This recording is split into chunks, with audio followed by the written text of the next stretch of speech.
돈을 가만히 은행에 넣어뒀을 뿐인데 재산의 90%가 증발한다면 어떨까요? 내 손에 쥔 현금이 어느 날 휴지뚜껑이 되는 상황. 이 상상하기도 쉽겠지만 이란의 현실입니다. 이 작년 말 이란에서는 대규모 반정부 시위랑 함께 국가 경제가 사실상 마비되다시피 했습니다. 물가는 상승하고 통화 가치는 폭락하면서 거리의 상점들이 문을 닫고 사람들이 아연실색하는 사태가 벌어졌었죠. 그런데 여기서 더 놀라운 사실은 이런 혼돈 속에서 사람들이 살 길을 찾은 방법입니다. 이란 국민들은 통제받는 은행 계좌 대신에 비트코인 지갑을 선택했어요. 그리고 심지어 이란 정권조차도 국제 제재를 뚫기 위해서 똑같이 암호화폐를 적극적으로 활용하고 있었습니다. 오늘은 한 국가의 통화 붕괴 그리고 암호화폐의 등장이라는 극적인 이야기를 통해서 지금 세상이 돌아가고 있는 구조를 설명드려 보도록 하겠습니다. 지금 왜 이란에서는 현금 대신에 암호화폐가 생명줄이 되어버렸는지 그리고 그 파급 효과가 무엇인지 깊이 있게 살펴보도록 하겠습니다. 이란 같은 경우는 오랜 시간 동안 경제 제재로 고통을 받아왔던 나라입니다. 이 미국을 비롯해가지고 서방의 제재로서 달러 결제망에서 배제가 됐고 정부 부처랑 은행, 군부까지도 금융거래가 막혀 있었죠. 그 여파로 인해 가지고 이란의 화폐 리알화는 서서히 가치가 떨어져 왔었는데요. 이 작년 당시 그 하락이 급기야 붕괴 수준에 이르렀다라는 거. 인플레이션율이 50% 가까이 치솟고 달러 환율은 이란 정부가 통제 불능일 만큼 급등을 했습니다. 그리고 2025년 12월 이 중순만 해도 1달러에 42,000리알 정도였던 환율이 불과 보름 만에 1달러당 100만 리알을 넘어서 버렸습니다. 상상이 가시나요? 한 달 사이에 내 돈의 가치가 20분의 1토막 이하로 줄어들게 된다는 거. 아무런 잘못도 없이 그냥 가만히 있었는데 재산의 대부분이 날아가 버리는 이런 상황들. 이거를 버틴 사람은 없습니다. 그래서 작년 12월 말에 이란 국민들이 거리로 쏟아져 나왔다는 거고 우리 돈이 휴지 조각이 됐다는 절규랑 함께 말이죠. 이에 따른 시위가 전국적으로 번지면서 이란 정부는 항상 그랬던 것처럼 강경 진압에 나섰습니다. 수천 명의 사상자가 나올 정도로 유혈 사태가 벌어졌고요. 그리고 그와 동시에 정부는 인터넷을 거의 완전히 차단시켜버렸어요. 외부와의 소통을 막고 있고요. 당연히 온라인 금융거래도 틀어막으려고 한 거죠. 하지만 여기서 아이러니하게도 이런 극단적인 통제 조치가 국민들을 더욱더 암호화폐 시장으로 내몰아버렸습니다. 이 채널리시스 분석에 따르면요. 2025년 12월 말부터 올해 1월 초 지금까지 이란의 주요 거래소들에서 비트코인을 개인 지갑으로 출금하는 규모가 평소의 2배에서 3배 이상 폭증해버렸습니다. 특히나 1만 달러 이하, 즉 우리 돈으로 1천만 원 남짓한 평범한 소액저축마저도 대거 비트코인으로 바뀌어버렸어요. 은행에서 돈을 빼든 사람들이 이 거래소에서 코인을 인출한 겁니다. 그 이유는 뻔했습니다. 정부가 통제할 수 없는 안전자산으로 피신하자 이란 시민들에게는 그 안전한 자산 놀랍게도 달러도 금도 아니었고요. 비트코인이었습니다. 그렇다면 여기서 의문이 들죠. 왜 과연 비트코인이었을까요? 먼저 현금과 달러는 이 제재 때문에 공식 루트로 구하기가 거의 불가능했고 암시장에서 몰래 달러를 살려고 해도 환율이 폭등하니까 여간 어려운 게 아니었습니다. 금 같은 전통 자산도 있죠. 하지만 금은 부피가 있고 이동이 어려워요. 반면에 비트코인은 어떻죠? 인터넷만 되면 언제든 사고 팔 수 있고요. 지갑 키만 기억하면 해외로 들고 나갈 수도 있습니다. 무엇보다 정부가 함부로 압류하거나 거래를 막기 어렵다라는 검열 저항성이 크기 때문에 이란 정부 실제로 한 차례 국민들의 거래소 인출을 막은 적이 있습니다. 2024년 12월 리아라가 폭락하면서 당국이 국내 거래소들을 급하게 동결시켜버렸죠. 이 당시에 놀랐던 국민들이 이번에는 기민하게 움직였다라는 거. 그리고 출금이 막힐지 모르니까 빨리 내 코인을 내 개인 지갑으로 빼두자. 이렇게 디지털 뱅크런이 벌어졌던 겁니다. 여기서 한 현지인은요. 50%에 육박하는 인플레이션이랑 전쟁 위협 속에서 이란 국민에게 비트코인은 투기 수단이 아니라 생명줄이 되었다라고 말을 했어요. 이미 은행도 정부도 믿을 수 없게 된 마당에 차라리 수학적인 원리에 따라 가지고 움직이고 공급량이 정해진 비트코인이 더욱더 믿음직스러웠다라는 거죠. 그러면은 암호화폐 경제 규모가 실제로 얼마나 커졌을까요? 이 채널리시스 보고서를 보면은 2025년 한 해 동안 이란 내에서 확인된 암호화폐 거래 규모가 약 77억 8천만 달러로서 우리 돈 11조 원이 넘습니다. 이 전년도에 비해서 몇 배로 뛰었다라고 하는데요. 이 수치가 상징하는 바는 분명합니다. 암호화폐가 이란에서 이미 그림자 금융을 넘어서 가지고 한 축의 금융시장으로 성장을 해버렸다는 거예요. 이 돈이 전부 다 어디에서 나왔을까요? 일부는 해외에서 제재를 피해 가지고 들어온 자금이고 또 일부는 국내에서 부동산이나 주식을 팔아서 암호화폐로 바꾼 돈일 겁니다. 여기서 중요한 거는 이런 배경의 화폐에 대한 신뢰 붕괴가 있다는 사실. 이 돈의 가치는 신뢰에서 나오는데 이란 국민들은 더는 중앙은행이나 정부를 신뢰하지 않습니다. 그래서 탈중앙화된 디지털 코드에 신뢰를 걸기로 한 겁니다. 하지만 이런 이야기에는 또 다른 측면이 존재해요. 바로 이란의 정권, 특히나 군부 세력이 암호화폐를 이용하는 방식입니다. 아까 들어온 돈이 일부는 해외에서 왔다라고 했었는데 그중에 상당 부분이 사실은 이란 혁명 수비대랑 연결된 자금이에요. 이 채널리시스에 따르면은 2025년 4분기 기준 이란으로 유입된 암호화폐의 절반 이상이 IRGC 관련 지갑 주소로 흘러 들어갔습니다. 액수로 봤을 때 2024년 연간 20억 달러 수준이던 IRGC의 온체인 자금 흐름이 2025년 30억 달러를 훌쩍 넘었다라고 해요. 이건 무슨 뜻일까요? 이란 정권이 국가적으로 암호화폐를 제재 회피 수단으로 활용하고 있다. 이런 뜻이겠습니다. 이 원래 IRGC 같은 경우는 해외 군사활동이나 대리세력 지원 이런 것들을 해왔었는데 미국과 유럽의 금융제재 때문에 돈줄이 막혀 있었죠. 그동안 암암리에 현금 밀수라거나 차명 계좌를 썼었지만요. 갈수록 점점 더 어려워지면서 디지털 자산으로 눈을 돌린 셈입니다. 이 비트코인 등의 암호화폐는 국경을 넘어가도 제재 리스트에 안 걸리고요. 익명 지갑으로 자금을 운영할 수 있으니까요. 실제로 작년 6월 당시 중동에서 12일 전쟁이라는 사건이 있었습니다. 이스라엘이랑 이란이 열흘 남짓 국지적인 군사 충돌을 겪은 일이었는데 그때 사이버 전쟁도 벌어졌어요. 이란 최대 암호화폐 거래소 노비텍스 그리고 이란 국영은행 세파가 이스라엘 측 해커들의 공격을 받았고 왜 하필 거래소랑 은행이 표적이 됐을까요? 이 전쟁을 수행을 하려면은 돈이 필요했고요. 이란은 은행과 거래소를 통해서 암호화폐로 돈줄을 대고 있었기 때문에 가능성이 높습니다. 즉 이란 정권에게도 이 암호화폐는 이미 핵심 자금 경로가 되었다는 의미겠죠. 국민들은 정부로부터 돈을 지키려고 비트코인을 쓰고 정부는 국제사회로부터 돈을 돌리려고 비트코인을 쓴다. 정말로 아이러니한 양날의 검과 같은 상황입니다. 이렇게 이란의 암호화폐 폭증 사태는 암호화폐의 두 얼굴을 극명하게 보여주고 있습니다. 한 개는 억압받는 시민의 탈출구로서의 얼굴이고요. 또 다른 하나는 제지받는 정권의 우회 통로로서의 얼굴이겠죠. 이 두 가지 모습은 사실 동전의 양면처럼 붙어 있어요. 이 탈중앙화 네트워크라는 구조 자체가 본질적으로 봤을 때 검열과 통제를 우회할 수 있게 설계가 됐죠. 선을 막을 수도 없지만 또 악도 막기가 어렵다는 겁니다. 그러면 국제사회는 당연히 가만히 있지 않을 겁니다. 미국 재무부가 이미 이런 움직임들을 주시하면서 블록체인 분석을 통한 제재 집행 강화를 강조했어요.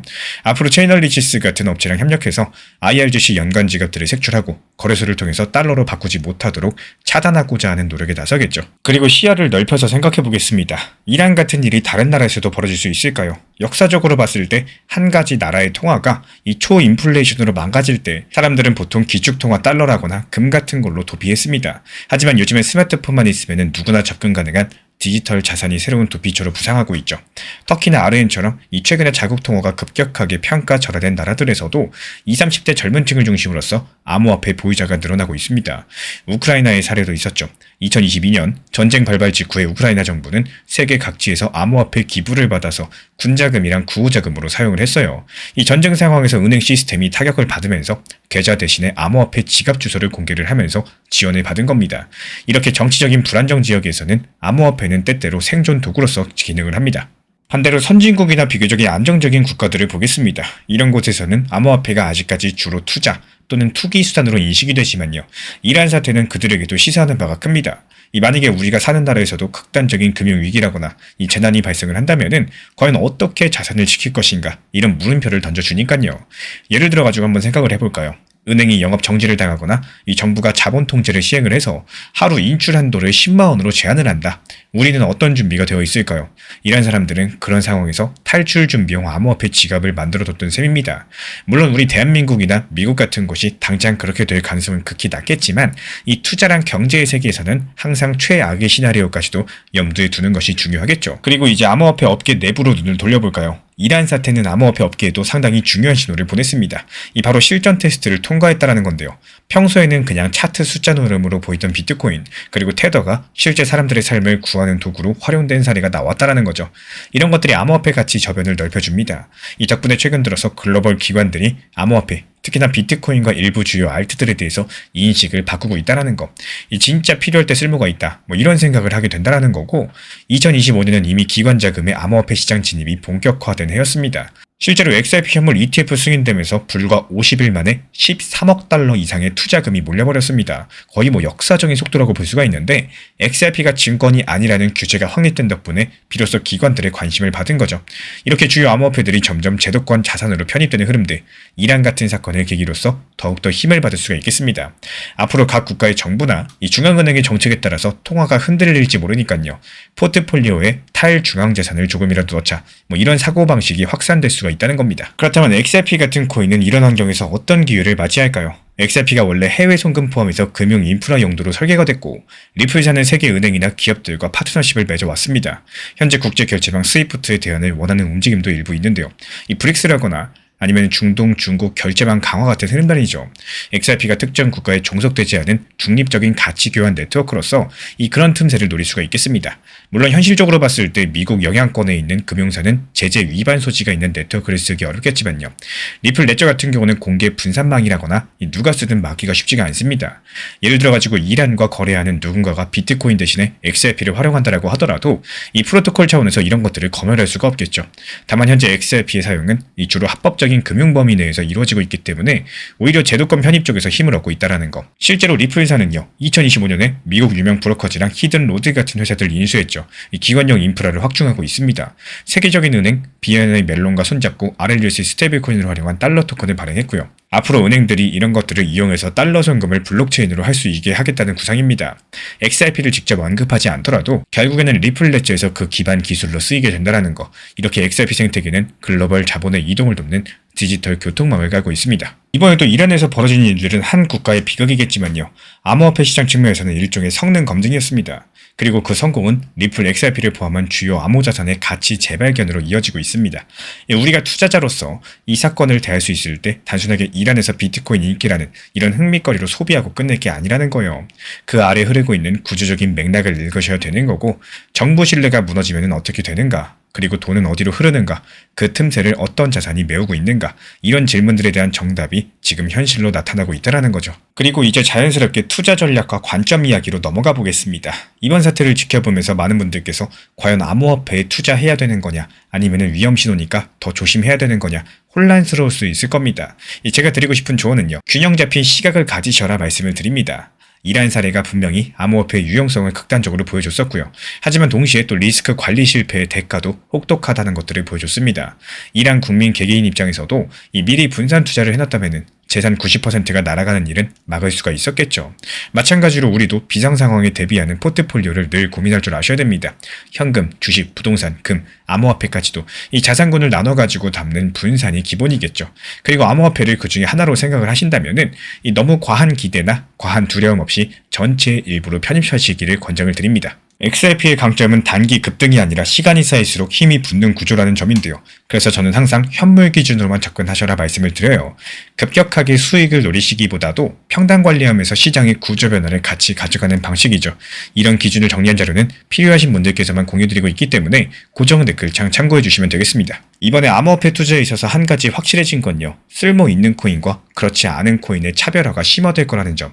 이란에서 보셨던 것처럼 사람들이 극한 상황에서 찾아가는 코인은 비트코인과 스테이블코인처럼 믿음이 가거나 쓰임새가 뚜렷한 것들이었습니다.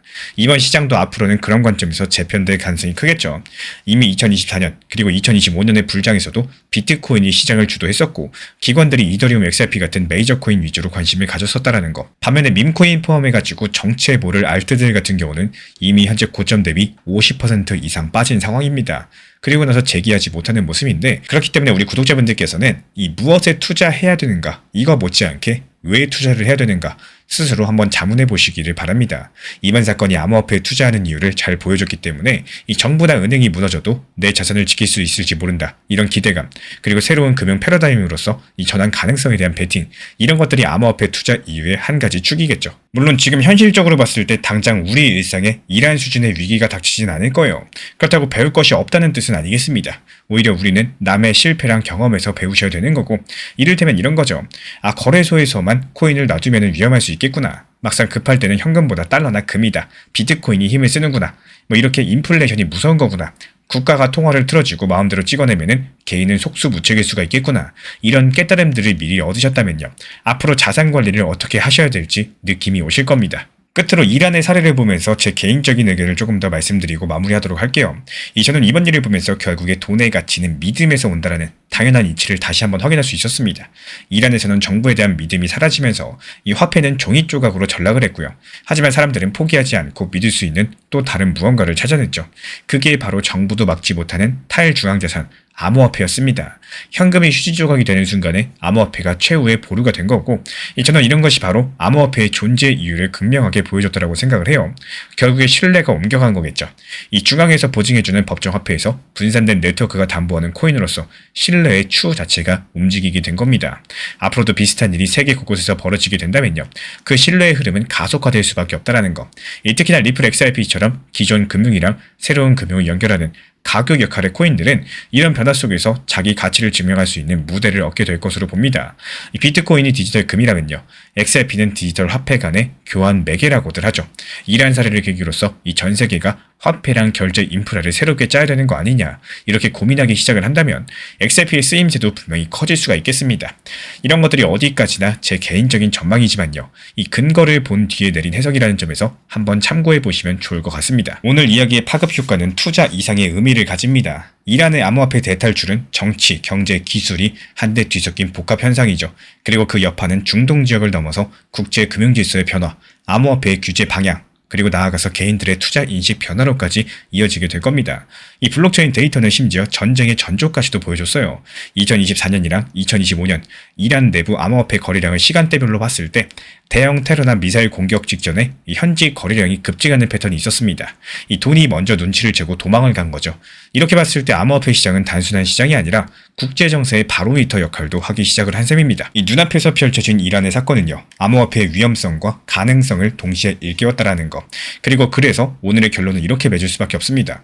결국에 신뢰가 무너진 자리에는 새로운 신뢰가 들어선다. 이란에서는 그것이 암호화폐였다. 이번 이야기가 우리 구독자분들께 큰 그림을 보는 관점을 드리길 바라고, 우리 구독자 여러분들의 의견과 생각도 댓글로 나눠주시면 좋겠습니다. 우리 신사 채널에서는 늘 우리 구독자분들과 함께 현재의 흐름을 깊이 있게 추적하도록 하겠습니다. 경제학자 루드비 폰 미제스는요, 인플레이션은 정부가 돈을 찍어내는 순간에 발생하는 세금이다라고 해요. 그 피해는 가장 늦게 대비한 사람들에게 돌아간다라는 명언을 남겼습니다. 이란의 시민들이 겪은 화폐 붕괴의 고통들은 남의 일이 아닐 수가 있어요.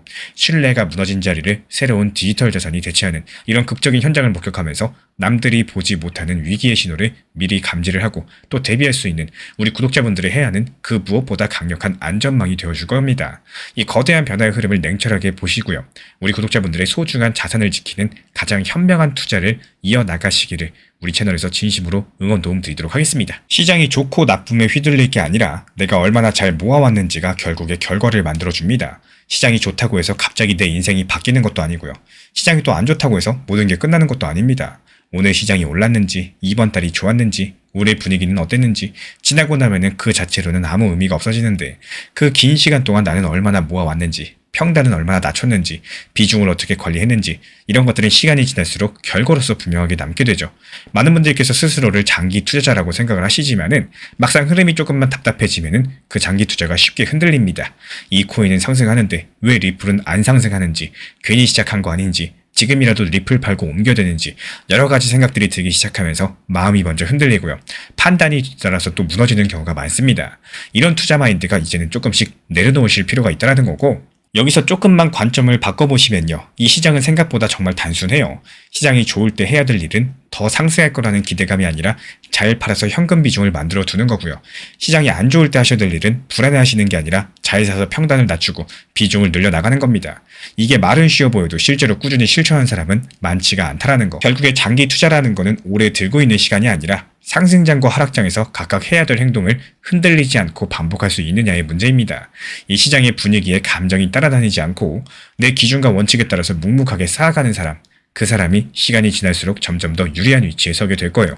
제가 안내해드리고 있는 코인 신사 채널 멤버십 전용방에 대해서 짧게 설명드려 보도록 하겠습니다. 리플, 암호화폐 시장에 대한 중요한 이슈, 그리고 브리핑이나 시장의 흐름에 대한 전문적인 분석 내용 설명과 함께 차트상의 기술적 분석, 온체인 지표와 투자 심리에 대한 내용들을 같이 안내 도움 드리고 있고, 가장 중요한 투자 심리를 컨트롤하기 위해서 포트폴리오의 구성에 대한 노하우, 투자 심리 컨트롤에 대한 내용도 같이 안내 드리고 있습니다. 코인 신사 스터디 멤버십 가입하신 분들께서는 아래 번호 혹은 신청 링크 통해서 남겨주시면 제가 연락드리고 알려드리고 있고 안내 설명과 함께 신사 채널 리플 전용 멤버십방에도 입장 안내 설명드리고 있습니다. 리플 XRP 투자에 있어서 이제는 투트랙 전략이 반드시 필요해지고 있습니다. 무턱대고 몰빵하거나 반대로 또 손 놓고 기다리는 시대는 끝났어요. 첫 번째 트랙은 매달 분할 매수하시면서 시장이 빠지든 말든 일정 비중으로서 리플을 꾸준히 모아 나가시는 겁니다. 이거는 시간과 리스크를 분산할 수 있는 가장 효율적인 전략인 거고, 그리고 두 번째 트랙은 남은 현금 비중으로 알트코인 단타로서 굴려나갑니다. 수익이 나면은 그거를 다시 리플에 재투자하시면 되는 거고, 이게 바로 수익을 만드는 순환 매수 전략이 되실 거예요. 그런데 여기서 중요한 거는 단타 하실 때 조심하셔야 되는 거예요. 단타 매매 중독되면 끝장입니다. 이 매매 중독을 절대 조심하셔야 되는 거고, 예를 들어 가지고 시장이 과열인데도 지금 아니면 기회가 없다, 이런 조급한 생각에 RSI 지표가 이미 고점인데도 불안해서 또 들어가고 결국에 수익은커녕 손실만 쌓이게 되실 겁니다. 그래서 저희 채널 차원에서는 한 가지 원칙이 있습니다. 확률이 높은 날만 진입을 하세요. 그리고 시장 전체가 과매도 구간일 때, 비트코인 기준 RSI가 바닥을 찍을 때, 그때 알트코인 중에서 최근 거래량이 급등한 종목이 과매도의 경우 MACD, 볼린저 밴드, 이동평균선과 일목균형표 참고해서 신중하게 매수 진입 타점 들어갑니다. 그리고 그 외에는 아예 매매를 쉬는 날도 반드시 있어야지 진짜 단타인 거고, 그렇다면 이걸 어떻게 구별할 수 있는지 궁금하실 거예요. 여기서 챗 GPT가 등장을 합니다. 저희는 챗 GPT를 단순한 도구로 쓰지 않습니다. GPT한테 오늘 확률 높은 진입 타이밍이냐 이렇게 물어볼 수 있게 맞춤 프롬프트를 사용을 하는데요. 그리고 그 결과에 저의 실전 매매 노하우 30%를 덧붙여가지고 GPT 시그널을 보완합니다. 어떻게 하는지 궁금하신 분들 GPT 검색력과 활용 전략을 이용해가지고 이 두 가지를 한 방에 알려드리고 있습니다.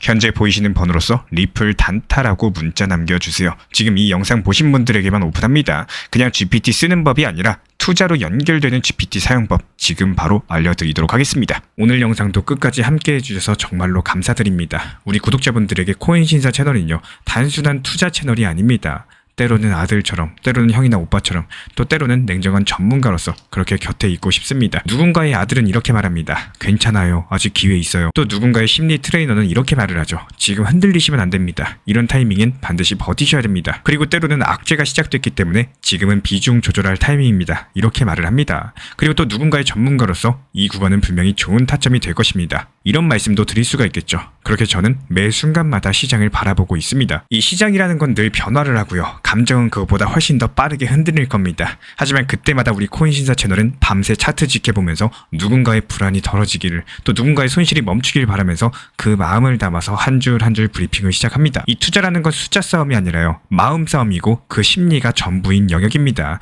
이 시장에서 끝까지 버틸 수 있는 힘, 그거는 정보보다 함께 가는 사람에게서 나와요. 우리 구독자분들이요, 절대로 혼자가 아니라는 거를 이 목소리로서 꼭 전해드리고 싶습니다. 오늘도 우리 구독자분들 곁에서 가족처럼 함께 걷는 동반자 코인신사 채널이었습니다. 지금 전세계 암호화폐 시장의 이목이 XRP에 집중되고 있습니다. XRP가 폭발 직전에 구조적 위치에 왔다, 이런 분석들이 현재 시장 투자자들 사이에 화제가 되고 있는데요. 과연 이번 패턴에서는 다를 수 있을지 오늘 영상 통해서 리플 XRP의 기술적인 차트 신호들이랑 그 배경에 걸린 거시적인 구조까지도 한 가지 흐름으로 엮어서 설명드려 보도록 하겠습니다. 최근에 코인텔레그래프 측 보도에 따르면요, XRP 차트에서 연말 연초 사이에 뚜렷한 강세 패턴이 포착됐다고 해요. 먼저 XRP USD 일간 차트에서 지난 연말 한 달 동안 이 가격이 삼각형 모양의 하락세기 패턴 안에서 에너지를 모으다가 이 새해 첫날 마침내 위쪽으로 돌파를 하는 데 성공을 했습니다. 방향 자체를 상승으로 잡았다라는 건데, 이 통상 하락세기형 패턴 같은 경우는 매도 압력이 점점 더 약해지는 걸 보여주는 전형적인 상승 전환 신호로 여겨지고 있는데요. 실제로 XRP가 이걸 뚫었다라는 것은 상당한 의미를 가지고 있습니다. 결과적으로 봤을 때 XRP 2달러 지지선만 지켜내어 준다면은 다음 저항선 2.4달러를 시험할 수가 있겠고요. 그리고 이 구간마저 넘어가게 된다면은 기술적인 패턴상 XRP 2.7달러까지도 상승 여력이 열린다라고 해석이 되고 있어요. 이 간밤에도 XRP 가격이 2달러 초반대에서 꾸준히 힘을 모으는 모습인데요. 바로 이 가격대가 신규 상승 랠리의 발판으로 보여질 셈입니다. 그리고 더 짧은 주기의 차트도 들여다보면요, 8시간 봉 차트에서는 이른바 불 플래그라고 하는 상승 깃발 패턴이 나타났습니다. 이 가격이 급등하고 나서 깃발 모양의 조정이 나오고 또 다시 한번 상승 돌파를 연출하는 강세 지속 패턴인데, 현재 XRP 8시간 봉 기준으로 깃대 부분을 만들었었던 2.15달러 부근의 저항선을 노크하는 중입니다. 만약에 이 단기 저항선 위에서 캔들 마감을 확실히 해준다면은 이 깃대 길이를 감안할 때 2.4달러 14달러 선까지 1차 상승을 기대해 볼 수가 있고요. 이것마저도 돌파한다. 앞서 말씀드린 2.7에서 2.8달러, 이 기술적인 타깃에 도달할 가능성이 높겠습니다. 숫자만 놓고 봤을 때 현재가 대비 30% 이상 추가 상승 여력이 있다는 계산이 나오고 있는데요. 물론 여기서 반대로 이 중요한 구간을 뚫지 못한다. 당분간은 깃발 내부에서 옆으로 기는 조정, 심할 경우에 2달러를 다시 이탈하는 하락 위험도 있습니다. 그래서 지금 시장 참가자들은 XRP의 2.15달러 돌파 여부에 숨을 죽이고 지켜보고 있는 중이고요. 한마디로 XRP가 준비는 됐다. 이제 출발 시도만 남았다. 이런 상황이겠죠. 그렇다면 단순하게 차트 모양 하나 좋다고 이렇게들 들떠 있는 걸까요? 당연히 그 이면에는 더 중요한 맥락이 깔려 있습니다. 이번 XRP의 강세론을 특별하게 만드는 것은 과거의 대세장 직전에 나타났던 이 구조적인 흐름과 흡사하다는 분석 때문인데 바로 중립구간 진입설이에요. 가상자산 데이터 분석가 CW는 XRP의 여러 해에 걸친 가격 사이클을 연구해왔습니다. 여기서 내놓은 차트를 봤을 때 XRP가 지난 두 번의 큰 사이클에서 똑같은 4단계 패턴을 보였습니다. 먼저 첫 번째 단계, 이 강력한 초기 돌파랑 한 게 첫 번째 고점을 형성해요. 이 과거 2014년에도 그랬었고요. 2017년 말 그리고 2018년 초 XRP가 단숨에 최고가를 찍었죠. 그리고 나서 두 번째 단계, 이 대칭 삼각형 조정 기간이 찾아왔습니다. 가격이 폭등하고 나서 차트를 반납을 하는 것처럼 이 비교적 긴 기간 동안 삼각형 범위 안에서 횡보하면서 에너지를 비축하곤 했습니다. 그래서 세 번째 단계는 장기 박스권, 소위 가격 압축 구간입니다. 거래량도 줄고 모두가 지쳐갈 때 이 가격은 좁은 범위에서 오랫동안 기어갑니다. 그리고 마지막 네 번째 단계에서 마침내 삼각형 상단을 뚫고 나오면서 두 번째 큰 상승이 시작이 되는 거죠. 이때 나오는 고점은 이전 고점을 훌쩍 뛰어넘는 새로운 사상 최고가로 이어졌다는 거. 여기서 재밌는 건요. 이렇게 네 단계가 2014에서 2018년 이 사이클에서 한 번 더 나타났었고 2017년 후반부터는 지금까지 또 한 번 진행이 됐다는 점입니다. CW 말에 따르면요. 현재 XRP는 이미 1단계에서 3단계를 모두 거쳤고요. 이 최근 대칭 삼각형의 상단을 돌파함으로써 4단계 구간의 초입 구간, 즉 과거 대세 상승 바로 직전에 해당하는 중립 단계에 들어섰다라고 해요. 이 중립이라는 표현 자체가 아직까지 폭발적인 상승은 아니겠지만 하락 추세에서 완전히 벗어난 말 그대로 그 다음 상승 방향으로 가기 전에 무풍지대를 뜻합니다. 만약에 이런 구조마저도 과거랑 유사하게 흘러간다. XRP는 앞으로 남은 것은 4단계 정도의 강한 돌파뿐이라는 계산이 나옵니다. CW가 과거 사이클에 기반해서 목표가를 추정한 바에 따르면요. 2014년 당시의 두 번째 고점이 첫 번째 고점 대비 약 6.618배의 피보나치 확장 수준이었습니다. 현재 사이클에 대입을 해봤을 때 이론상으로 두 번째 목표가가 21달러 선까지도 열려있다는 이야기인데요. 물론 이런 것들이 어디까지나 도식적인 추산이고 당장 20달러가 넘는 가격을 현실화하기에는 넘어야 될 산이 많아 보입니다. 하지만 여기서 중요한 건요. XRP가 차트 구조상으로 예전 큰 상승이 나왔던 바로 그 위치에 와 있다는 점인 거고 이게 시장 투자자들로서는 가슴이 뛸 수밖에 없는 대목이겠죠. 이런 기술적인 신호들이 실제 현실과 동떨어진 공상은 아닐까요? 그래서 우리는 거시경제랑 시장 구조를 함께 보셔야 됩니다. 요즘에 글로벌 금융 환경은 분명히 유동성의 귀한 조짐을 보여주고 있어요. 미국 연준이 급격한 금리 인상 기조를 멈췄고요. 작년 말부터 오히려 금융시장에 돈을 풀어주는 쪽으로 슬쩍 방향을 튼 분위기입니다. 연말 연시에 미국 은행권에서 단기 자금 수요가 폭증을 하면서 연준이 즉각적으로 레포 기구를 통한 이 시장에 700억 달러 이상의 현금을 공급한 사실이 드러났죠. 그리고 연준 뉴욕 지부는 당분간 유동성 공급 기조를 유지하겠다라는 이런 신호를 내비쳤습니다. 쉽게 말씀드려서 중앙은행이 시장에 돈줄이 마르는 일을 좌시하지 않겠다라고 선언을 한 셈인 거고 여기서 시장 투자자들은 이런 것들을 돈풀기 재기의 암시로서 받아들이고 있습니다. 그리고 이런 와중에 미국의 금융 여건 지표는 앞서 언급드린 것처럼 느슨해질 대로 느슨해진 상황이고 돈이 넘치니까 월가에서는 이제 위험자산에 다시 올라탈 때다 이런 목소리가 나오고 있고요. 실제로 2025년 말 주춤했었던 비트코인 현물 ETF로 자금도 2026년 들어서 다시 유입세로 돌아섰다라는 보고가 있습니다. 게다가 암호화폐 내부만 봐도 상당히 중요한 변화가 있었는데요. 바로 스테이블코인 발행량이 다시 증가 추세로 돌아섰다라는 거. 한때 감소세였던 글로벌 스테이블코인 시가총액이 2026년 새해 들어가지고 3천억 달러를 돌파해서 꾸준하게 늘어나고 있습니다. 이 스테이블코인 증가 자체가 가상자산 시장으로 들어오는 달러 유동성이 많아진다는 뜻이기 때문에 실물 세계의 돈이 크립토로 흘러 들어가고 있다는 긍정적인 신호로 해석이 되겠죠. 정리드리자면요. 이 큰 물줄기 자체가 지금은 XRP 같은 위험자산 쪽으로 방향을 틀고 있다는 얘기입니다. 그렇기 때문에 XRP의 기술적인 돌파 신호가 주목되는 거예요. 단순하게 차트 모양 예쁘다고 상승하는 게 아니라 그 뒤에 받쳐주는 유동성 모멘텀이 실리면은 진짜 상승으로 현실화될 수가 있기 때문이겠죠. 이번에는 과연 예전과 다른 초대형 상승이 펼쳐질 수 있을지 누구도 단언할 수가 없겠지만은 이 가능성만큼은 분명히 열려 있다라는 거. 근데 여기서 우리가 한 걸음 더 나아가서 생각해 볼 만한 부분이 있습니다. 만약에 XRP가 정말로 이렇게 큰 폭의 상승 랠리를 펼친다. 그 파급 효과가 어떻게 나타날 수 있을까요? 1차적인 파급 효과로서 암호화폐 시장 내부의 자금 순환이 가속화될 수가 있다는 거. 비트코인으로 한 차례 재미를 봤던 자금들이 XRP를 필두로 주요 알트들로 몰리게 될 거고, 다른 알트들도 연쇄적으로 급등하는 알트 불장 시즌이 본격화될 가능성에 대해서 말씀을 드리고 싶습니다. 이미 XRP 상승에 힘입어서 이더리움, 라이트코인, 솔라나 이런 코인들도 강세 흐름을 타주고 있죠. 그리고 2차 파급 효과로 이 신규 투자자가 유입이 될 겁니다. 가격 급등 소식은요, 대중 매체의 관심을 다시 끌어모을 거고, 나도 다시 코인 투자 해볼까, 이런 개인들이 시장에 뛰어드는 본격적인 계기가 될 수가 있다는 거. 특히나 XRP 같은 경우는 한국을 포함해가지고 일부 국가에서 개인 투자자 인기 종목이기 때문에 가격이 크게 오르면은 관련 커뮤니티랑 SNS가 뜨거워지면서 새로운 공격적인 포모층이 형성되면서 엄청난 자금이 유입될 가능성이 크다라는 거예요. 그리고 여기에 그치지 않고 3차 파급 효과까지 생각해보면은 암호화폐에 대한 제도권 인식 변화를 들 수가 있습니다. 만약에 규제 불확실성을 털어낸 XRP가 실질적으로 높은 시가총액과 시장 영향을 보여준다. 각 국가의 정책 위반자들도 이런 것들을 눈여겨볼 수밖에 없는 거고, 이미 미국에서는 XRP ETF가 출시돼서 기관이 참여하고 있죠. 일본, 유럽에서도 리플 기술을 결제 인프라에 활용하려는 움직임이 있습니다. XRP의 이런 성공적인 부활들은 블록체인 기술이 금융을 혁신한다라는 담론을 다시 부상시킬 수가 있는 거고요. 이런 것들이 궁극적으로 봤을 때 디지털 자산 친화적인 정책이라거나 추가 제도권 도입으로 이어지는 촉매제가 될 수가 있다는 거. 즉 XRP의 한 가지 종목의 상승을 넘어서 가상자산 전체 생태계에 파급을 줄 수 있는 아주 중대한 계기일 수도 있다는 겁니다. 저는 현재 XRP 상황을 보면서 느끼는 것이 있습니다. 지금의 XRP는 결국에 올 것이 온 구조적인 폭발 직전에 서 있다는 거. 이 감정적인 기대감이 아니라 앞서 살펴본 근거들이 모아져서 주는 합리적인 추론이겠죠. 차트 구조가 이미 과거랑 유사하게 완성도를 갖춰가고 있고, 거시 유동성 환경도 우연찮게 그 타이밍에 맞춰서 개선되고 있습니다. 네트워크 펀더멘털도 뒷받침되고 있고, 이제 규제 리스크까지도 해소된 상황에서 XRP한테는 필요한 마지막 퍼즐은요, 아마도 계기, 즉 방어세가 당겨지는 순간일 겁니다. 이 과거 사이클 사례를 봤을 때 이런 국면에서 갑작스런 빅뉴스라거나 대형 자금 유입 이벤트가 촉매가 돼서 폭발적으로 움직이곤 했습니다.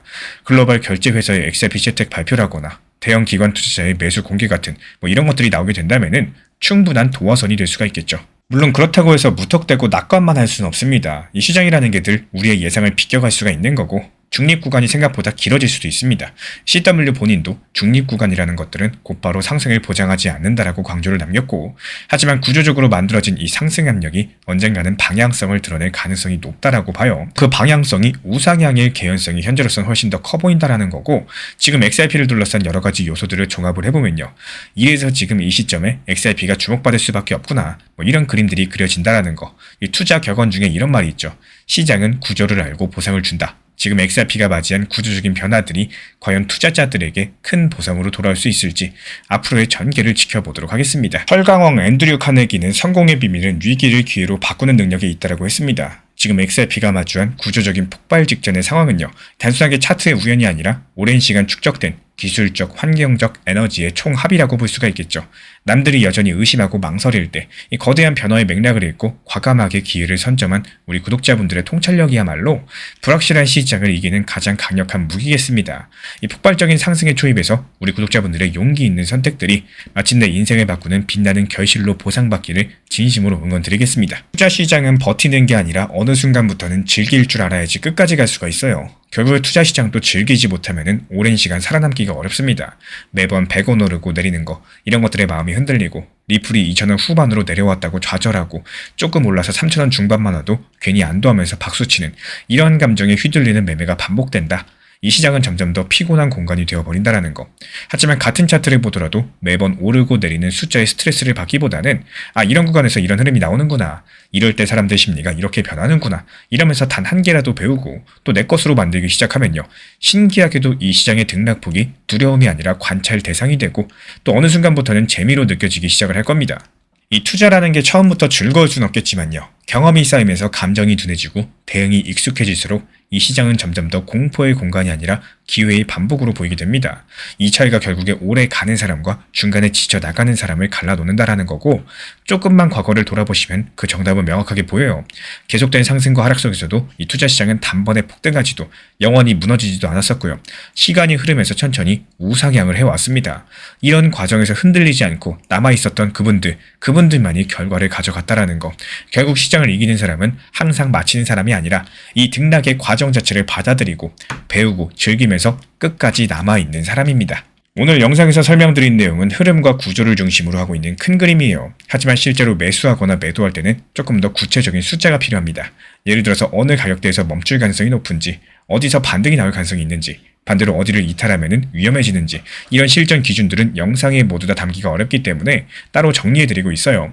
관심 있으신 분들만 현재 보이는 번호로 문자 신청 주시면 되겠습니다. 오늘 영상도 끝까지 함께 해주셔서 정말로 감사드립니다. 우리 구독자분들에게 코인신사 채널은요, 단순한 투자 채널이 아닙니다. 때로는 아들처럼, 때로는 형이나 오빠처럼, 또 때로는 냉정한 전문가로서 그렇게 곁에 있고 싶습니다. 누군가의 아들은 이렇게 말합니다. 괜찮아요. 아직 기회 있어요. 또 누군가의 심리 트레이너는 이렇게 말을 하죠. 지금 흔들리시면 안 됩니다. 이런 타이밍엔 반드시 버티셔야 됩니다. 그리고 때로는 악재가 시작됐기 때문에 지금은 비중 조절할 타이밍입니다. 이렇게 말을 합니다. 그리고 또 누군가의 전문가로서 이 구간은 분명히 좋은 타점이 될 것입니다. 이런 말씀도 드릴 수가 있겠죠. 그렇게 저는 매 순간마다 시장을 바라보고 있습니다. 이 시장이라는 건 늘 변화를 하고요. 감정은 그것보다 훨씬 더 빠르게 흔들릴 겁니다. 하지만 그때마다 우리 코인신사 채널은 밤새 차트 지켜보면서 누군가의 불안이 덜어지기를, 또 누군가의 손실이 멈추길 바라면서 그 마음을 담아서 한 줄 한 줄 브리핑을 시작합니다. 이 투자라는 건 숫자 싸움이 아니라요, 마음 싸움이고 그 심리가 전부인 영역입니다. 이 시장에서 끝까지 버틸 수 있는 힘,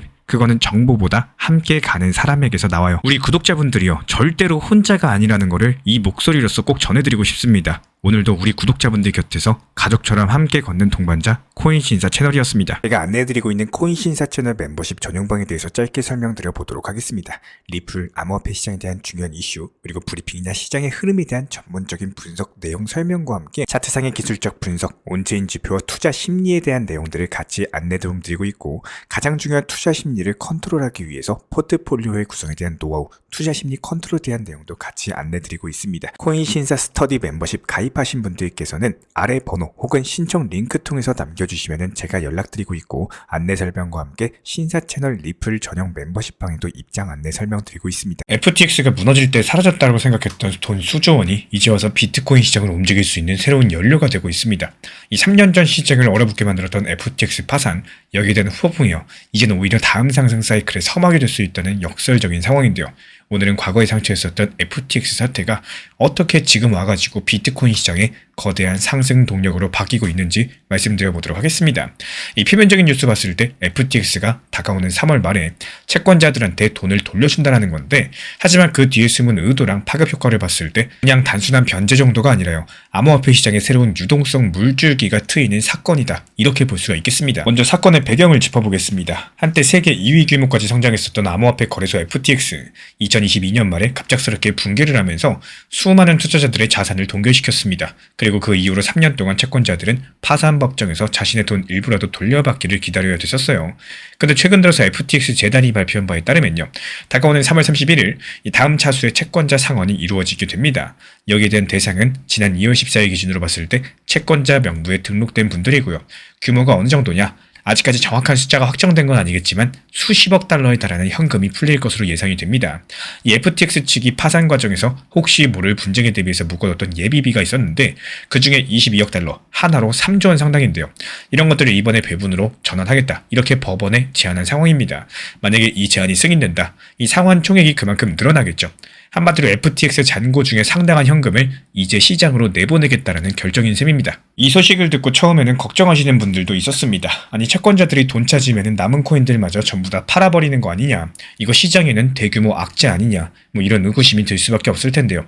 결론부터 말씀을 드리자면은 현재 시장은 이 뉴스를 강력한 호재로 해석을 하고 있습니다. 이유가 뭘까요? 이 돈이 어디로 향할지를 생각해보면 정답이 나옵니다.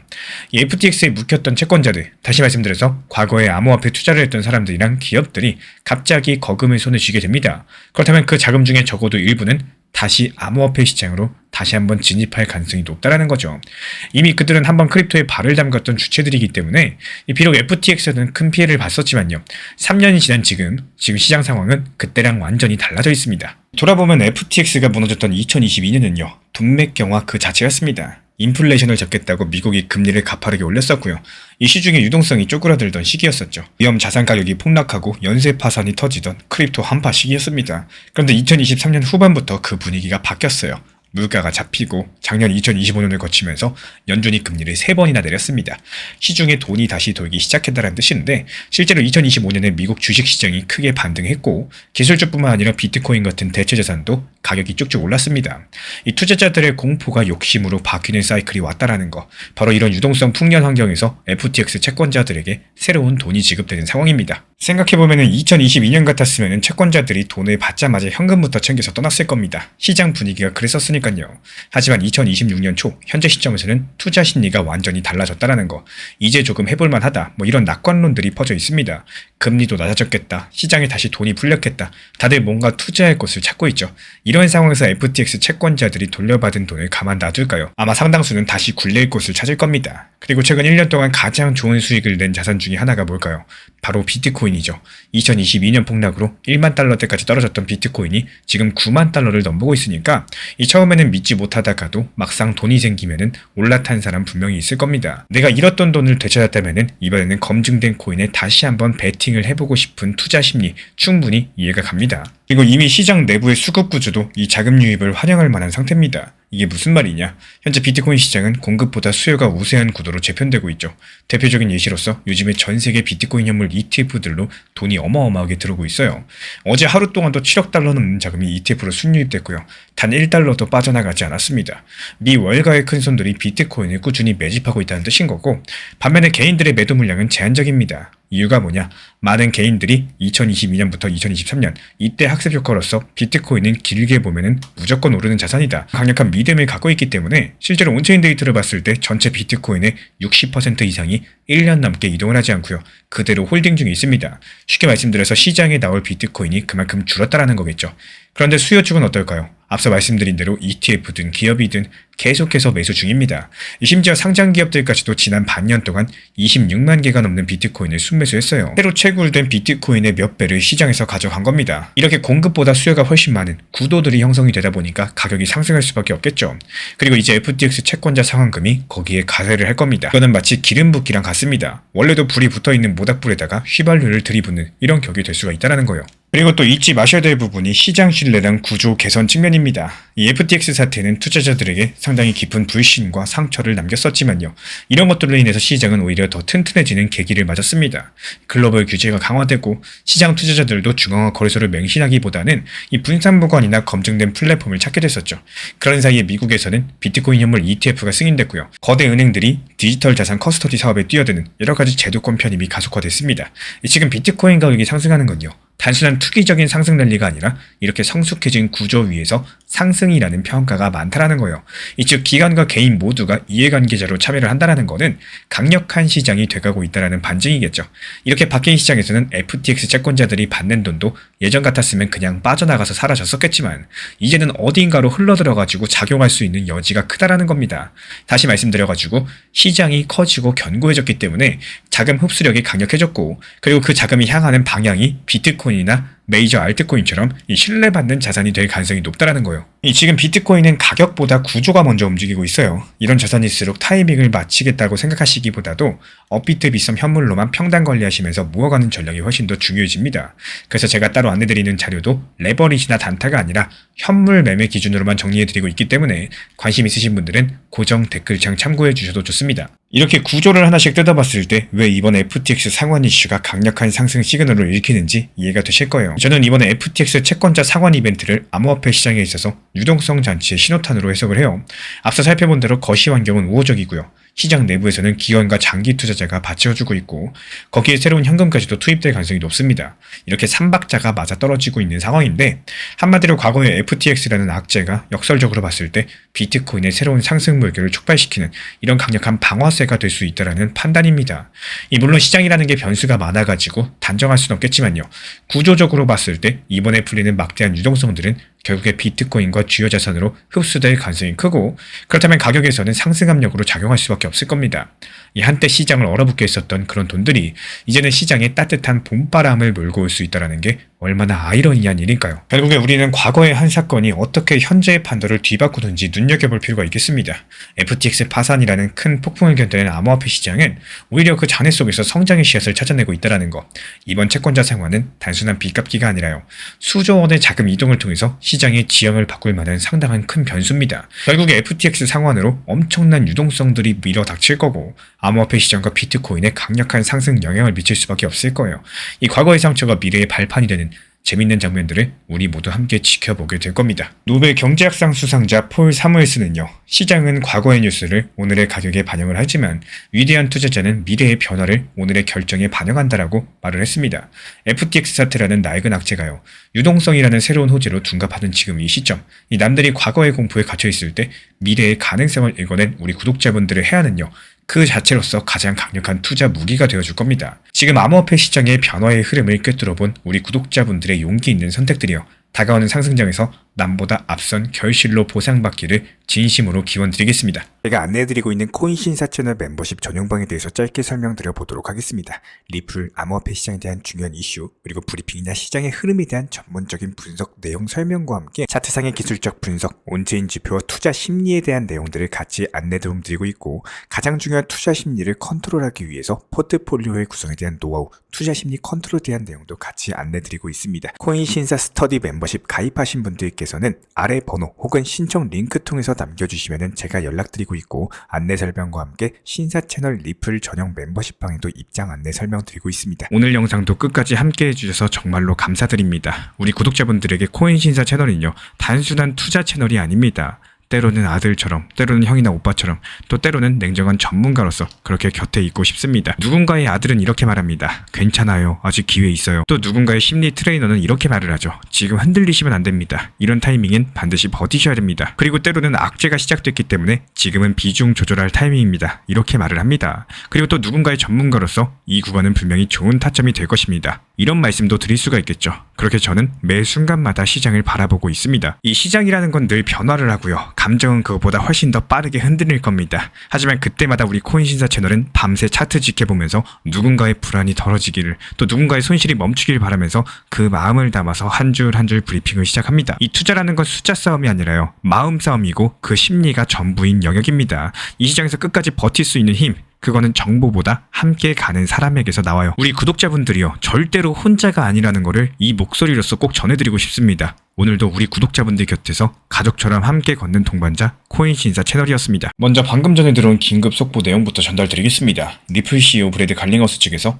혼돈보다는 명확성이 낫다, 이런 강력한 메시지랑 함께 미국의 암호화폐 시장구조법 통과를 지지하고 나섰는데요. 현재 업계가 크게 반발하고 있는 법안인데 리플 CEO가 결함까지도 감수하면서 지지 의사를 밝힌 데에는 과연 어떤 속내가 존재하고 있을까요? 이번 영상을 통해서 이번 뉴스를 시작으로 이 지금 크립토 시장에서 가장 뜨거운 이슈라고 할 수 있는 암호화폐 시장구조법 클래러티 법안에 대해서 이 전략적인 움직임, 미국 규제 프레임워크 변화의 본질까지도, 그리고 여기에 따른 전체 암호화폐 시장에 미칠 파급 효과랑 시사점까지 전부 다 차근차근 풀어드려 보도록 하겠습니다. 먼저 미국발 암호화폐 규제 뉴스의 개요부터 짚어보자면요, 이 최근에 미국 의회에서 추진 중인 이른바 클래리티 법안, 공식 명칭으로는 암호화폐 시장 구조법이 상정돼서 논의까지도 되고 있습니다. 그런데 이 법안을 두고 미국 크립토 업계 내부에서 의견 자체가 극명하게 갈리고 있다는 사실, 이 며칠 전의 상황을 되짚어보면요, 원래 미국의 상원은행위원회에서 이 법안에 대한 표결을 준비하고 있었는데 코인베이스 브라이언 암스트롱 CEO가 돌연 공개 반대를 선언했습니다. 이 암스트롱 CEO 측에서는 옛 트위터인 X를 통해서 현재 법안은 문제가 너무 많다, 이런 식이라면은 차라리 통과되지 않는 게 더 낫겠다, 이런 강경한 입장을 발표하고 나섰는데요. 그리고 마치 그 영향이 나비 효과처럼 예정됐었던 상원 표결이 급하게 연기될 정도로 상당한 파장이 있었습니다. 이런 상황에서 정작 리플의 CEO 갈링하우스가 갑작스럽게 정반대 스탠스를 급하게 발표했어요. 이번 인터뷰를 통해서 혼돈보다는 명확성이 낫다라고 하면서 암호화폐 업계는 명확성을 필요로 한다, 이렇게 강조를 했습니다. 이 설령 결함이 있는 법안이다라고 할지라도 지금처럼 규칙이 아무것도 없이 혼돈 혼돈 상태인 것보다는 더 낫다라는 의견을 밝힌 건데요.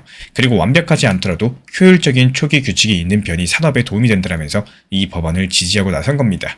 이 같은 법안을 두고 미국을 대표하는 두 암호화폐 기업의 수장이 완전히 상반된 입장을 보인 셈인 건데 왜 이런 일이 벌어지고 있을까요? 이 표면적으로는 법안 조항들에 대한 이해 득실 차이로 보여지고 있지만요. 오늘 우리는 그 이면에 깔린 구조적인 이유까지 한번 낱낱이 말씀드려 보도록 할 겁니다. 먼저 이 클래리티 법안이 어떤 내용이길래 이렇게까지도 논란인 건지 간략하게 살펴봅시다. 이 법안의 취지는 한마디로 암호화폐 시장에 처음으로 종합적인 규칙을 세우자라는 겁니다. 이 지금까지 미국에서는 비트코인이나 이더리움을 제외했을 때 대부분 암호자산이 법적인 정체성이 모호했었죠. 어떤 코인이 증권인 건지 상품인지 명확하지가 않았었고 누가 감독해야 될지도 불투명했습니다. 그리고 그 결과로서 SEC는 규칙 제정보다는 이 사후 단속 위주로서 이 코인은 증권이다라고 일방적 선언을 남발하면서 소송을 걸어왔었고요. 여기에 대해서 업계는 애초에 법이 없는데 뭘 잘못했다는 거냐 이러면서 반발하는 혼란이 반복되어 왔습니다. 이 클래리티 법안은요. 바로 이런 혼란을 끝내기 위한 입법으로서 암호화폐를 법적으로 증권과 상품 등으로 분류하는 이런 기준을 만들고 SEC랑 CFTC의 관할 범위를 명확하게 정리하고자 하는 겁니다. 쉽게 말씀을 드리자면은 디지털 자산의 정체성을 딱 정해가지고 규제하자라는 거죠. 겉으로 봤을 때는 업계가 그렇게 원하고 있는 규제 명확성을 주겠다는 의도로 읽혀지고 있는데 실제로 작년 당시 하원에서는 이런 것과 유사한 법안을 통과시키기도 했었고요. 업계도 초창기에는 이 클래리티 법안에 대해서 기대감을 걸었습니다. 하지만 최근에 공개된 법안 세부 내용을 보고 업계 분위기가 완전히 바뀌었습니다. 이 많은 크립토 기업이랑 투자자들이 차라리 이럴 바에는 그냥 차라리 규제가 없는 편이 더 낫겠다 이렇게 심각한 말까지도 할 정도로 반발하고 있어요. 이 법안에 담긴 몇몇 과도한 조항들 때문인데요. 코인베이스가 지적한 주요 문제만 4가지 정도를 꼽아볼 수가 있겠습니다. 먼저 첫 번째, 이 토크나 주식이 사실상 금지됩니다. 예를 들어보자면은 테슬라, 애플 주식을 블록체인 기반 토큰으로 만들어가지고 거래하는 것들을 원천적으로 차단한다. 관련 내용이 들어가 버렸어요. 그리고 두 번째, 이 디파이 서비스를 차단해버립니다. 중개자가 없는 금융거래를 제한을 하고요. 당국이 모든 금융 데이터에 무제한 접근 권한을 갖도록 하는 이런 말도 안 되는 조항들이 포함이 되어버렸어요. 그리고 세 번째, 규제기관의 권한 배분 문제인데 이 원래 암호자산 파생 상품 같은 것들은 CFTC가 관할하고 토큰 발행 이슈 같은 것들은 미국 SEC가 보는 식의 균형들이 논의되어 왔었는데요. 이번 법안은 CFTC의 권한을 크게 약화시키면서 이 사실상 미국 SEC 중심의 감독 체계로서 새롭게 짠 것으로 알려졌습니다. 이 업계는 상대적으로 CFTC를 선호해 왔었는데요. 이런 균형들이 무너지게 됐다라는 거고 그리고 네 번째, 스테이블코인 관련된 규제도 있어요. 특히나 스테이블코인 이자 지급을 금지하는 조항이 논란이 되고 있는데요. 이 가령 코인베이스가 서클 같은 스테이블코인을 보유한 고객에게 연 이자 4%를 지급하는 리워드 프로그램을 운영을 해왔었는데 앞으로 이런 식의 서비스를 불법화할 수 있는 내용이 담긴 것으로 전해졌습니다. 이런 조항들은 하나같이 전통 금융권의 기득권을 보호하려는 의도로 보여요. 이 은행들은 암호화 기업이 달러 연동 코인에 이자를 주면은 자기네 예금이 빠져나갈까 늘 우려를 해왔었죠. 실제 이번 상원 법안 논의 과정에서 은행 예금 보호 명목으로서 스테이블코인 이자를 막는 이런 조치들이 포함이 됐습니다. 그리고 증권형 토큰이나 토크나 자산들은 자본시장의 판도를 바꿀 혁신으로 기대가 됐었지만은 이 전통 금융 입장에서는 규제 밖에서 주식이 거래되는 것들을 좌시하기가 어려웠다라는 거. 이 결국에 법안에 토크나 주식 금지가 들어간 것 자체가 월가의 기존 질서를 흔드는 이런 시도를 미리 차단한 것으로 해석이 됩니다. 디파이도 마찬가지예요. 이 정부로서는 모든 자금 흐름을 들여다보고 통제가 가능해야지 불법 활동이나 금융 리스크를 막는다라고 생각을 할 겁니다. 하지만 업계는요. 이렇게까지 전부 다 막아버렸을 때 혁신의 싹을 자르는 것이다라고 반발을 합니다. 이 클래리티 법안 자체가 명확성을 준다는 명분 아래에서 기존의 금융권이 불편해할 만한 크립토 혁신들을 크게 제약하는 내용들을 담고 있고요. 이런 것들이 업계랑 충돌하는 핵심적인 이유다라고 보고 있어요. 그럼 리플과 코인베이스의 시각차를 다시 정리해볼까요? 코인베이스 암스트롱 CEO는 우리가 원한 규제 명확성은 이런 게 아니다라는 입장이고 나쁜 법안이라면 차라리 없는 게 낫다라면서 법안 지지를 철회를 했는데 여기에는 실리적인 계산이 있었다라는 거예요. 코인베이스는 원래부터 미국 내부 합리적인 규제를 위해서 로비에도 참여를 했고요. 법안 마련을 도왔습니다. 하지만 정작 최종안이 자신들이 구상했던 것과 달라지면서 차라리 통과를 지연시키고 수정하는 편이 낫다라고 본 겁니다. 특히나 앞서 말씀드린 조항들은 코인베이스 같은 종합 크립토 플랫폼의 미래 사업 기회를 막을 우려가 커요. 이 코인베이스가 장기적으로 봤을 때 증권형 토큰 거래, 디파이 서비스, 스테이블코인 운영까지도 이 다양한 확장 구상을 갖고 있었는데 이 법안의 원안대로라면은 이런 비즈니스가 모두 제약을 받을 수가 있다라는 거. 결국에 코인베이스는 이번 법안은 우리에게 독이다 이렇게 판단한 셈입니다. 하지만 이런 상황에서 리플 CEO 갈링하우스의 주장은요. 아니 이게 독이 될지 약이 될지는 일단 써봐야 된다. 써보고 나서 나쁘면 고치면 된다. 이런 현실론을 편 것으로 보여요. 이 리플 같은 경우는 주로 은행 포함해가지고 기관과 협업을 하면서 XRP 기반 국제송금 서비스를 해온 회사죠. 한마디로 전통 금융권과 어깨를 나란히 하면서 사업을 전개를 해왔었는데 리플이 수년 동안 SEC랑 소송전을 치른 끝에 XRP가 부분적으로 증권이 아님을 인정을 받았죠. 하지만 여전히 미국 내부에서는 규제 리스크가 완벽하게 해소됐다라고 말하기는 어렵습니다. 이런 상황에서 리플 입장에서는 이 최악의 상황은 룰이 없어가지고 계속적인 불확실성이 지속되는 것이겠죠. 갈링하우스 CEO는 여기에 대해서 최근에 완벽하진 않더라도 효율적인 초기 규칙이 있는 편이 암호화폐 업계에 더 낫다. 업계가 좌절해가지고 등을 돌리기보다는 계속해서 대화에 참여하면서 개선을 해나가야 된다. 이렇게 언급을 남긴 겁니다. 그러니까 지금 룰의 초석이라도 만들어 놓고 그 이후에 조금씩 고쳐가면서 그 진화를 도모하자는 겁니다. 실제로 갈링하우스 측에서는요. 이 자신이 현재 워싱턴에서 이 법안 관련된 논의 테이블에 앉아있다라고 밝혔어요. 법안 마련 과정에서 적극적으로 참여를 하면서 업계 의견을 반영하려고 노력하고 있다는 거죠. 리플 같은 경우는 이미 영국을 포함해서 해외 시장에서 규제 승인을 받아서 사업을 확장 중이고 국제송금 표준 기구에도 참여하면서 규제 친화적인 행보를 이어왔습니다. 즉 리플한테는 지금 필요한 거는 완벽한 법이 아니라 일단 뭐라도 법이 존재하는 상태인 겁니다. 그래야지 대형은행들과 마음 놓고 계약도 맺고 신규 서비스도 출시가 가능하니까요. 여기까지 말씀드렸으면 우리 구독자분들도 감이 오실 겁니다. 이번 클래리티 법안이 통과되면서 완벽하게 적용까지도 된다. 그러면은 리플 XRP한테는 호재일 수밖에 없다는 사실 기억해 주시기 바라고요.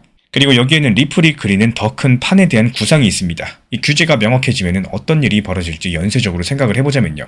먼저 1차 파급 효과로서 규제 리스크가 줄어들면은 기다리던 기관들의 진입이 폭발적으로 늘 수가 있어요. 지금까지 미국의 모호한 정책 때문에 망설이고 있었던 연기금, 자산운용사, 기업 자금들, 이제는 법 테두리 안에서 할 수 있겠다. 이러면서 들어올 수 있는 것이죠. 그렇게 된다면 2차 효과로서 암호화폐 시장의 시장 자금 판도가 달라진다는 거. 이미 조짐이 나타났던 것처럼 이 시장 주도권이 기존의 개인들을 중심에서 기관 자본 중심으로 급격하게 이동할 가능성이 큽니다. 실제 작년 당시 전 세계 거래소에 보관된 비트코인이 15% 이상 감소했었죠. 반면에 CME 같은 규제된 선물 시장 거래량이 급증했습니다. 이 개인들은 물러나고 기관이 시장에 들어오는 구조적인 변화가 진행 중에 있는 이런 것들이 긍정적으로는 시장이 성숙해지고 또 안정성이 높아질 수 있겠지만요. 부정적으로는 예전처럼 작은 알트들이 일확천금을 노리는 투기성 장세는 줄어든다는 의미이기도 하겠습니다.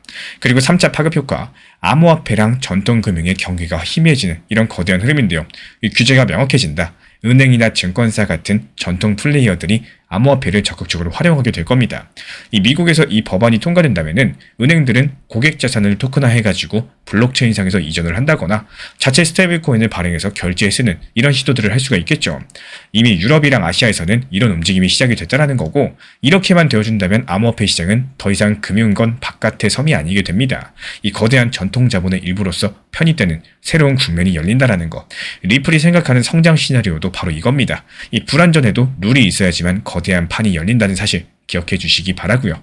결국에 저는 리플의 이번 선택 자체가 혼돈 속에서 머물 바에야 불완전한 명확성이라도 선택하자 이런 대담한 승부수라고 바라봅니다. 이 갈링하우스 CEO 한 사람이 아니라 암호화폐 산업 전체가 앞으로 나아갈 방향을 두고 현실적인 결정을 내린 것으로 보여요.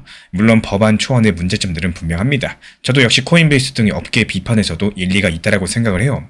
하지만 큰 그림을 보셔라 말씀을 드리고 싶어요. 언제까지 룰이 없는 싸움터에서 소모전을 이어갈 수가 없기 때문에 리플은 그 점을 절감했기 때문에 차악이라도 그냥 받아들이고 판을 키운 다음에 또 룰을 개선하는 이런 전략을 선택한 것으로 보여지고 있고요. 이 과거의 인터넷 산업을 돌아봐도 처음부터 규제가 마련될 때는 기업들이 반발했었죠. 하지만 일단 제도권에 들어오고 나니까 어때요? 비로소 그때부터 거대 자본이 들어오면서 산업이 폭발적으로 성장을 했습니다. 지금 크립토 시장도 비슷한 전환점을 맞이하고 있다고 생각을 합니다. 이 갈링하우스의 말처럼 혼돈보다는 명확성이 낫다. 이런 메시지는 결국에 룰을 기반으로서 다음 단계로 도약하자는 이런 의미로서 들린다는 거고 저는 암호화폐가 진정 글로벌 금융 시스템의 일부로 성장하려면 이런 규제 명확성이 필수적인 관문이다라고 판단을 합니다. 완벽하지 않은 법안이라도 지금 당장 필요한 이유 바로 여기라고 보는 거죠. 이 리플의 선택은 자신들의 이득을 넘어가지고 시장 전체의 성숙을 겨냥한 것으로 해석이 되고 있고요. 이런 것들이 향후 업계 판도에도 중요한 영향을 미칠 것으로 보이고 일단은 당연히 리플 XRP에게는 법안 통과와 더불어 가지고 가격 상승, 가치 상승으로 이어지는 중요한 호재가 될 것으로 전망이 되고 있습니다. 마키아벨리 측에서는 가장 큰 위험은 아무것도 하지 않는 것이다. 혼란스러운 행동이 정체보다 낫다라고 언급을 했습니다. 이 지금 리플과 암호화폐 업계가 마주한 불완전한 규제라는 선택지 자체가 정체된 혼돈을 뚫고 새로운 질서로 나아가려는 과감한 행동입니다. 남들이 완벽함을 따지면서 주저할 때 부족함 속에서도 나아갈 길을 찾아내는 우리 구독자분들의 통찰력이야말로 불확실한 미래를 여는 가장 확실한 열쇠겠죠. 이 혼돈을 넘어서는 우리 구독자분들의 현명한 선택들이 마침내 가장 빛나는 투자의 결실로 완성되기를 진심으로 응원드리겠습니다. 어차피 그만둘 게 아니라면 내가 지금 할 수 있는 것만 차분히 하면 된다는 점을 말씀드리고 싶어요. 어차피 오늘 시장이 안 좋다고 해서 모든 걸 전부 다 매도하고 투자 자체를 그만둘 생각이 아니시라면 지금 이런 구간에서 내가 무리하지 않고 할 수 있는 것을 찾아보시면 되는 겁니다. 이 투자 시장을 너무 거창하고 또 어렵게 생각하실 필요도 없는 거고요. 지금 당장 완벽한 판단을 내려야 될 이유 전혀 없습니다. 이 사실 투자 시장이 어렵고 답답하고 스트레스를 받는 이유들 가만히 들여다보시면은 대부분은 복잡한 분석 때문이 아니라 오르고 내리는 등락폭에 나의 감정이 계속 끌려다니기 때문입니다. 이 더 신기한 건요. 지금 당장 내가 매도를 해야 되는 상황도 아닌데 괜히 마음이 불편하고 힘들다는 거죠. 이건 냉정하게 말씀을 드리자면은 떨어져서 싫다는 감정 하나에 너무 집중하고 있다는 뜻입니다. 떨어지면 떨어진다고 스트레스 받고 조금만 오르면 더 오를까봐 또 스트레스 받고 그때 못 산 게 떠올라서 다시 스트레스를 받다 보시면요. 결국 시장보다 먼저 내가 지쳐버립니다. 이런 상태에서는 어떤 전략을 세워도 어떤 종목을 들고 있어도 이 시장에서 오래 버티는 거는 쉽지가 않다라는 거. 그래서 중요한 건요. 이 시장을 바꾸려고 하거나 감정을 없애려는 게 아니라 스트레스를 스스로 만들지 않는 연습입니다. 지금 이 가격이 마음에 안 드시면요. 당장 행동하지 않으셔도 되는 거고 불안하시면요. 차트를 잠깐 덮어두는 것도 하나의 선택입니다. 내가 통제할 수 없는 시장의 움직임보다 내가 통제할 수 있는 행동과 리듬에 집중하셔야 된다는 거예요. 내가 정말로 오르면은 더 오를 것 같아서 매도를 못하고 추가 매수는 계획했지만 시장이 불안해서 오히려 추가 매수를 망설이는 이런 매매 습관을 가지셨다면은 적당한 일부 비중을 미리 걸어놔보는 것도 정말 좋은 방법입니다. 자다가 대응을 할 수가 없고요. 또 일하면서 갑자기 대응하는 것도 어렵고 매번 쳐다보고 들여다보는 게 지치시는 분들도 많이 계실 겁니다. 제가 안내드리는 정보방에서도 역시 마찬가지예요. 목표 타점을 여유롭게 미리 걸어놓고 또 신경을 덜 쓰시는 것들을 항상 말씀드리고 있죠. 자주 쳐다보고 자주 들여다본다고 수익이 잘 나오는 게 아니기 때문에 효율적인 대응이 훨씬 더 좋다라는 말씀 드려요. 결국에 투자에서 가장 큰 적은 하락도 변동성도 아니라 아무 일도 하지 않아도 될 상황에서 괜히 스스로를 몰아붙이는 마음입니다. 이 시장을 상대하기 전에 먼저 내 감정을 관리가 가능해야지 이 시장에서 끝까지 남을 수가 있겠죠. 대부분의 손실은 지식이 부족해서가 아니라 기준 없이 감정대로 움직이는 순간에서 발생을 합니다. 예를 들어가지고 단기 반등이 나왔다고 해서 충동적으로 따라붙거나 조정이 왔다고 무서워서 손절하는 이런 행동들이 반복된다. 결국에 계좌는 계속 깎일 수밖에 없다라는 거. 그래서 저는 시장을 볼 때 필요한 기준표랑 타점 요약본을 따로 만들어서 드리고 있어요. 필요하신 분들만 현재 보이는 번호로 문자 신청 주시면 도움드리겠습니다. 시장의 오르내림을 견디지 못하면 이 시장에서 오랫동안 남을 수가 없다는 사실을 받아들일 줄 아셔야 돼요. 제가 오늘 설명드리고자 하는 어떻게 받아들이냐에 따라 가지고 이 정말 좋은 경험치가 되실 수가 있는 거고 그냥 흘려버리시면은 말 그대로 그냥 흘려버리는 이런 간단한 내용이 될 수가 있을 거라고 생각을 합니다. 이 투자 시장은요. 상승과 하락을 계속해서 반복하고 또 앞으로도 이 구조는 절대로 바뀌지가 않을 겁니다. 특히나 코인 시장은 그 폭과 속도가 더 크기 때문에 이런 구간들 버티지 못하시면 결국 중간에 탈락을 하게 되는데요. 많은 분들께서 이 사실을 너무 쉽게 생각하는 경향이 강합니다. 조금만 흔들려도 불안해지고 조금만 빠지면 방향성을 잃어버리면서 매수 버튼을 누르는 횟수만 늘어나게 되는데요. 매수를 자주 한다고 해서 실력이 늘어나거나 또 수익이 좋아지는 건 절대 아니죠. 오히려 감정만 더 소모되는 경우가 많습니다. 이 조금 쉽게 설명을 드려보자면은 매수를 자주 하실 필요가 없고 내가 원하는 시점까지 기다릴 줄 아셔야 된다는 거예요. 제가 안내드리고 있는 리플 전용방, 이 단기 종합방에서도요. 항상 말씀을 드리고 있는 내용이지만 먼저 단기 종합 알트 타점을 놓고 봐도 쉽게 설명을 드릴 수가 있습니다. 이 시장 흐름에 맞춰가지고 공격적으로 들어갈 때는 비중 조절하면서 공격적으로 진입을 하고 반대로 공격적으로 들어가는 게 아니라 숨을 돌리고 시장을 지켜보셔야 되는 순간에는 무리해서 진입할 필요가 없습니다. 내가 잘하고 내가 원하는 환경이 아닐 때는 굳이 무리해서 뛰어들 필요가 없다는 말씀을 드리는 거고 그리고 내가 원하는 환경이 찾아올 때 이 비중을 조절하면서 원칙 매매를 바탕으로 매수와 동시에 목표가 걸어두시면서 천천히 대응해줘도 충분히 좋은 환경을 만들 수가 있다는 거예요. 리플도 조금만 생각을 바꿔서 보면요, 정말 좋은 시기인 거고 오히려 하락하는 시점을 내가 더 기쁜 환경으로 만들 수가 있습니다. 쉽게 말씀드리자면 리플이 계속해서 우상향으로 상승만 할 순 없어요. 아무리 재료가 좋고 호재가 많아도 얼마까지 간다라는 말들이 있어도 또 무조건적인 우상향은 없습니다. 이 내려오는 순간들은 계속해서 찾아오고요, 앞으로도 찾아올 거기 때문에 그 내려오는 순간까지 적당히 기다릴 줄 아시고 또 그 바닥 라인 단기 저점에 분할 매수를 걸어둠으로써 오히려 하락의 시기를 내가 좋아하는 순간으로 만드셔야 된다는 겁니다. 누군가는 이런 상황인데 무슨 분할 매수냐, 이미 다 들어갔다, 이래서 안 된다, 저래서 안 된다, 이렇게 부정적인 말을 하는데 안 된다라는 생각들, 이미 나는 늦었다라는 생각들, 이 시장을 이런 식으로 바라보시면요, 목적지까지 절대로 못 갑니다. 내가 만약에 방향성이 잘못되었으면은 다시 돌아가는데 시간이 조금 걸리더라도 바로 잡아야지 결국에 목적지까지 도달할 수 있다고 생각을 해요. 이번 하락에서 누군가는 이 바닥에서 손절하고 다시 찾아오는 반등의 시기에 후회를 하고 있을 겁니다. 아마 그분들께서 지금의 이 반등이 달갑지가 않으실 거고, 또 누군가는 이 바닥 구간에서 오히려 추가 매수를 통해서 이 반등을 즐기고 있을 겁니다. 어떻게 시장을 바라보고 내가 지금까지 생각했던 방법이 아니다 싶으면은 조금씩 공부하고 바꿔나가는 것도 하나의 좋은 방법일 수가 있어요. 2년 3년 매매했는데 그 방법이 아니다 싶으면은 이 조금 더 나은 방법을 선택하고 연구하면서 5년 10년을 준비하시는 게 훨씬 더 이득이 될 겁니다. 항상 말씀드리는 것처럼 제가 안내드리는 리플, 단기 종합방 모든 정보방에서는요, 업비트 빗썸 현물 매매로만 안내드리고 있기 때문에 절대로 무리한 몰빵 매수, 잘 모르는 해외 거래소 매매, 선물 매매 항상 조심하시고 멀리 하시는 게 좋습니다. 천천히 업비트 빗썸 위주로 현물 매매 위주로 길게 가져가셔도 충분히 좋은 시장이라는 거예요.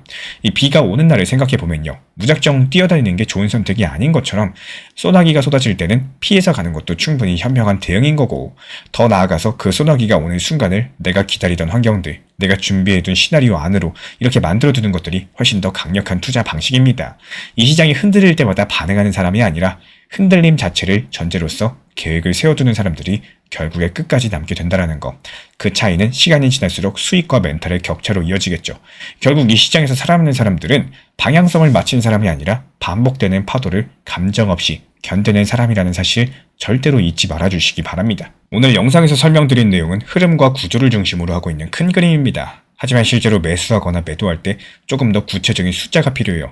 예를 들어가지고 어느 가격대에서 멈출 가능성이 높은지, 어디서 반등이 나올 가능성이 있는지, 반대로 어디를 이탈하면 위험해지는지, 이런 실전 기준들은 영상에 모두 담기가 어렵기 때문에 따로 정리해서 드리고 있어요. 관심 있으신 분들만 현재 보이는 번호로 문자 신청 주시면 됩니다.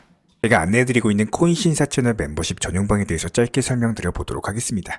리플, 암호화폐 시장에 대한 중요한 이슈, 그리고 브리핑이나 시장의 흐름에 대한 전문적인 분석 내용 설명과 함께 차트상의 기술적 분석, 온체인 지표와 투자 심리에 대한 내용들을 같이 안내 도움드리고 있고, 가장 중요한 투자 심리를 컨트롤하기 위해서 포트폴리오의 구성에 대한 노하우, 투자 심리 컨트롤에 대한 내용도 같이 안내드리고 있습니다. 코인신사 스터디 멤버십 가입하신 분들께서는 아래 번호 혹은 신청 링크 통해서 남겨주시면 제가 연락드리고 있고, 안내 설명과 함께 신사 채널 리플 전용 멤버십 방에도 입장 안내 설명드리고 있습니다. 오늘 영상도 끝까지 함께 해주셔서 정말로 감사드립니다. 우리 구독자분들에게 코인신사 채널은요, 단순한 투자 채널이 아닙니다. 때로는 아들처럼, 때로는 형이나 오빠처럼, 또 때로는 냉정한 전문가로서 그렇게 곁에 있고 싶습니다. 누군가의 아들은 이렇게 말합니다. 괜찮아요. 아직 기회 있어요. 또 누군가의 심리 트레이너는 이렇게 말을 하죠. 지금 흔들리시면 안 됩니다. 이런 타이밍엔 반드시 버티셔야 됩니다. 그리고 때로는 악재가 시작됐기 때문에 지금은 비중 조절할 타이밍입니다. 이렇게 말을 합니다. 그리고 또 누군가의 전문가로서 이 구간은 분명히 좋은 타점이 될 것입니다. 이런 말씀도 드릴 수가 있겠죠.